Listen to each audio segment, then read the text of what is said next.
Alô, saxofonista, tudo bem com você? Eu tô legal. Eu sou o Thiago Oliveira, editor aqui desse canal, e esse é o Desmistificando o Sax. Gente, no Desmistificando de hoje, o assunto é articulação. Se você tem dificuldade em articular no agudo, no médio, no grave, esse vídeo aqui é pra você. Tudo o que você precisa saber sobre articulação tá nesse vídeo aqui. Então, bora pra aula. Fala, cambada de saxofonista! Seguinte, hoje a gente vai falar sobre articulação no saxofone, agudo, médio e grave. São três articulações que você precisa entender e que você talvez ainda não entenda, certo? E o primeiro mito do desmistificando que eu quero quebrar aqui, certo? É sobre tocar a articulação no começo de frase sem articular com a língua, certo? Isso aí é um grande mito que foi criado na internet, né? E eu queria falar para você que isso é super errado, certo? Dizer que somente todo começo de frase a gente deve articular sem a língua. Quando na verdade isso traz aí um grande problema, né? Porque quando a gente vai articular no grave sem a língua, geralmente falha. A gente precisa sim articular com a língua, certo? Tem alguns momentos que a gente pode utilizar dessa artimanha de articular sem a língua, somente soprando, né? Não, mas dentro da perspectiva de articulação, a gente precisa sim utilizar a nossa língua e eu vou explicar aqui melhor para vocês como que a gente pode articular no agudo, no médio e no grave de uma maneira que realmente saia igual em todas essas regiões. Deixa eu pegar meu saxofone aqui para explicar melhor para vocês.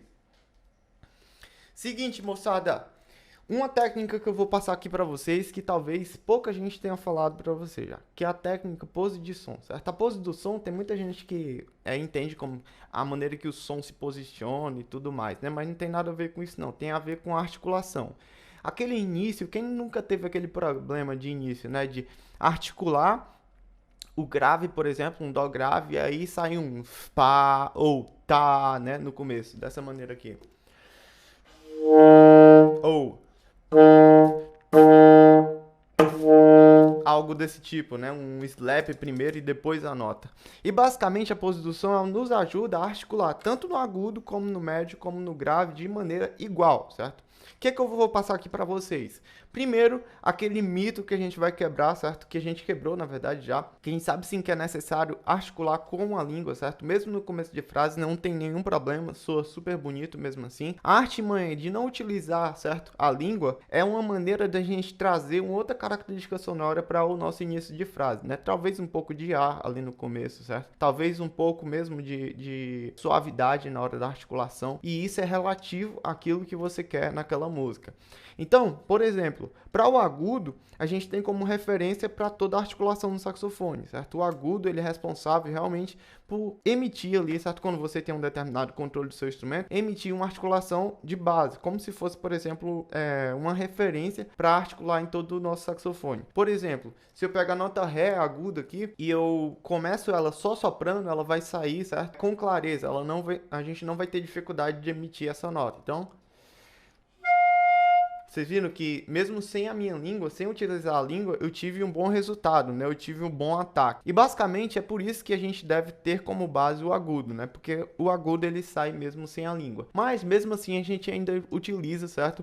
A articulação no agudo com o contato da língua. Só que é um contato mais suave, certo? A gente vai utilizar ali por uma sílaba D. Inclusive outro mito é a utilização de sílabas, né? Tem muita gente que me pergunta assim: ah, Pablo, qual sílaba eu utilizo para tocar o meu saxofone? Cara, a sílaba é só um caminho pedagógico que, enfim, os professores de saxofone, a gente, né, arranjou para explicar para vocês o quanto de língua você tem que utilizar em contato com a sua palheta, certo? Não é para você pensar no D na hora que você está falando do tu, no li, enfim, seja lá a sílaba que a gente queira passar, certo?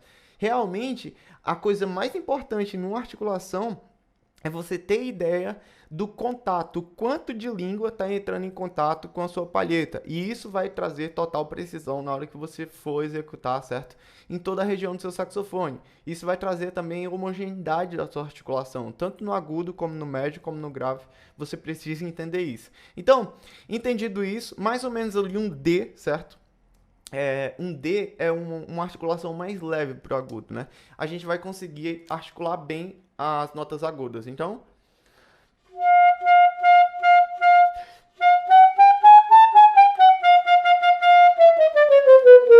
certo? Então, as notas agudas a gente vai conseguir ter esse resultado sonoro com um D, né? No médio ali, certo? Médio para o médio grave, a gente precisa utilizar um sopro mais centrado com articulação também mais precisa, certo? Para ele sair com a mesma referência do agudo. Então, mais ou menos ali um tu, certo? Que é mais ou menos da língua francesa, né? O pessoal aqui no Brasil fala tu, só que tu, ele é muito, enfim, agressivo. Então, um tu, que seria mais ou menos um tu, TO do inglês, se você sabe um pouco de inglês, certo?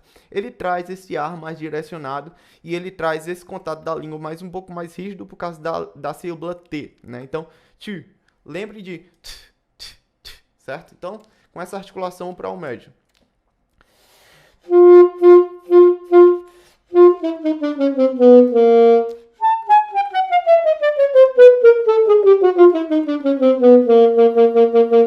E aqui no médio a gente consegue ter a mesma resultante do agudo, né? E pro grave, Paulo, o que a gente utiliza? Pro grave, como o grave ele é mais difícil de sair, a gente vai utilizar uma articulação mais para o tá.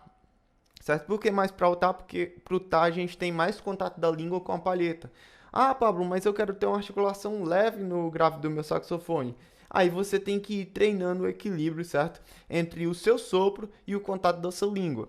E aí, tipo, eu vou passar uma dica aqui para vocês que é crucial para você entender a pose do seu som no grave.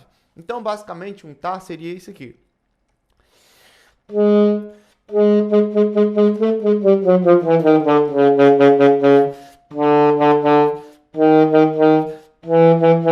O grave, ele sai o quê? Ele sai preciso, ele tem precisão, certo? E um dos estudos que eu passo para os meus alunos e o que eu vou passar aqui para vocês, certo? Você pega aqui a sua palheta, certo? Coloca a língua debaixo da palheta, coloca pressão dentro da sua boca, dessa maneira assim, certo? E aí você vai tirar, certo, a sua língua e deixar o ar passar. Isso daí vai fazer com que você entenda o equilíbrio entre sopro e quantidade de língua na hora que você estiver tocando. Pega a nota mais difícil de articular no grave, que é um si grave, certo? Por exemplo, e faz isso. Coloca a sua língua contra a palheta, coloca pressão de ar e tira a língua, dessa maneira.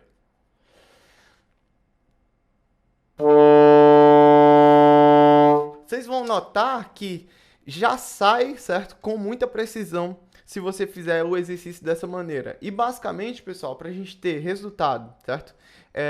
No agudo, no médio e no grave, de maneira igual, a gente precisa entender esse contato da língua, certo? E da questão do nosso sopro, né? Para a gente conseguir igualar toda essa...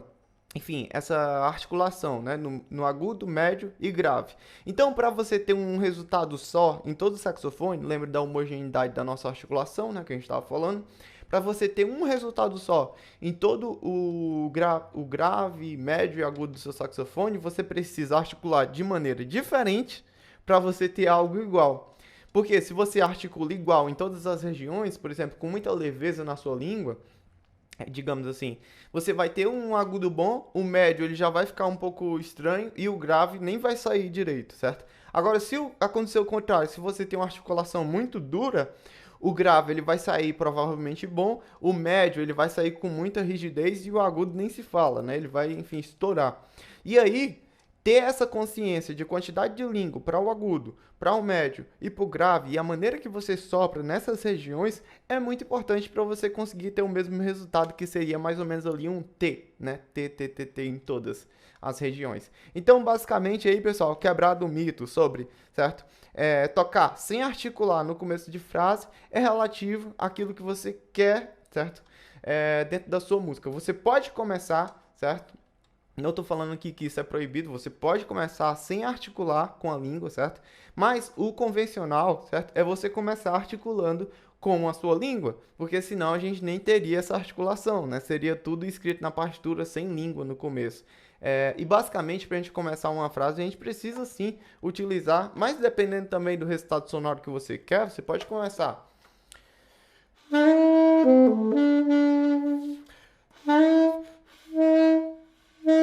Você pode começar sem língua, para ter aquele resultado sonoro, aquele charme no seu som, né? Do sopro vindo primeiro e depois do som. Mas, basicamente, isso não é a regra, certo? Você não pode se limitar só a isso. Tem muita gente que se limita a isso, por isso que eu venho quebrando esse mito aí. Você pode, sim, começar, certo? Com a sua língua, inclusive, na maioria dos casos, é feito dessa maneira, né? E aí, pessoal, a gente tem também o mito da sílaba, né? A sílaba é só um caminho pedagógico, enfim, que a gente encontrou para passar para vocês como que você deve articular em determinada região, por exemplo, coisa que eu expliquei para vocês que no agudo é mais para um D, no médio é mais para um TU, no grave é mais para um tá, porque a gente precisa igualar e deixar mais homogênea a nossa articulação, enfim, no grave, médio e agudo. Basicamente, pessoal, esse daí é o nosso Desmistificando de hoje, certo? Espero que tenha esclarecido para vocês essa relação de articulação em todas as regiões do saxofone. E a gente volta, certo? Amanhã com mais conteúdo para vocês, falando um pouco mais de saxofone. Valeu!